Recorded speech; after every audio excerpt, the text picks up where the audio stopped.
basically what I do is I help them try to survive academically is part of the job description. The other part is just teach them English. So half of my day will be kind of grammar slash just conversational things. Sometimes it's quirky, like we'll cover songs, that way they can kind of understand slang. And the other part is, they'll be taking chemistry, but they can't even introduce themselves. And so we try to learn study skills, things like that, to help them survive.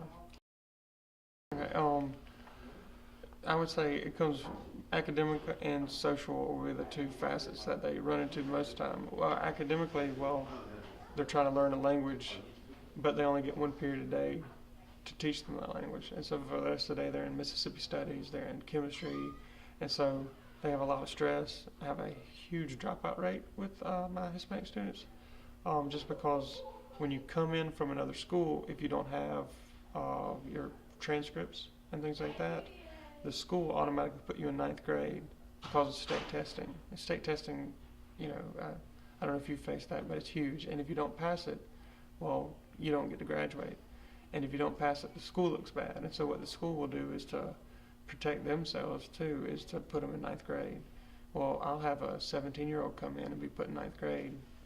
Chances of him finishing. So academically, you have a timer that's constantly going in the background saying, I want to drop out if I don't get out of this fast. And so it's a big part of my job is keeping them in, trying to maintain even family relationships, just trying to help them survive it. The social one aspect of it that I didn't know much about is there's actually cliques within the clique system, because you'll see some of the Hispanics who were born here actually are kind of seen as an upper class citizen to those who just arrived, and so you'll see competition with that. Even within I have some students from Honduras or Venezuela. Well, those are even kind of ostracized by the other, and so it's not as simple as it seems from the outside looking in. Well, I mentioned that my dropout rates are abysmal right now. Basically, I try to meet parents. We have parent nights here. But where I live in Oxford is actually north of Oxford, and there's a small pocket of a Hispanic community nearby, and they'll come over to our house, and basically I try to maintain that relationship. One, to try to help them if I can, especially if they've dropped out. I don't think they realize it, but they've really damaged their ability to move forward, and so I try to just see what we can do. In addition to that, one of the speakers we have with ELL, she calls it the cousin effect, where when one family comes in, if they find everything nice, which I haven't had many say they haven't liked Oxford. Well, what happens is they tell family members and say, we're living in Oxford, we have a nice job, it's a nice community, people are friendly to us. Well, then family members start to come in. The difficulties they'll face going to college, you can't go to a community college.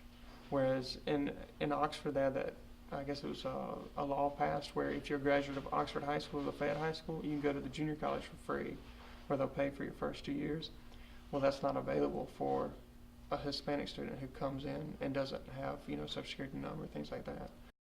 But at Ole Miss, that same rule applies, where by law they don't have to have proof of birth certificate, things like that.